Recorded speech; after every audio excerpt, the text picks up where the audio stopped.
এই বাংলোটা কার জানেন? জানলে আপনারা বিস্মিত হবেন। চলুন দেখে আসি।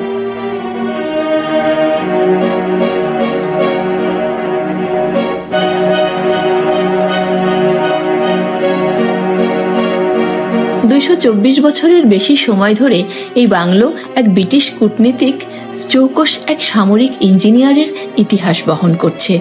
তিনি হিরাম কক্স।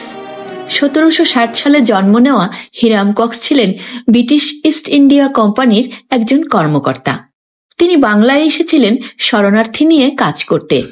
সে সময় আরাকান থেকে পালিয়ে আসা বিপুল শরণার্থীর জন্য বড় একটা সমস্যার সৃষ্টি হয়, যার সমাধান ছিল দীর্ঘমেয়াদী।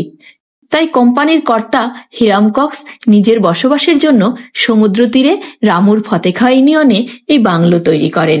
এটা ছিল হিরাম কক্সের অফিস এবং বসবাসের কেন্দ্র। হিরাম কক্সের বাংলো রামু উপজেলার এখন যে স্থানে অবস্থিত তা বর্তমান কক্সবাজার সৈকত থেকে প্রায় 20 কিলোমিটার ভেতরে। তাহলে প্রশ্ন আসা স্বাভাবিক, সমুদ্র কই গেল? বাংলো কি স্থান পরিবর্তন করল?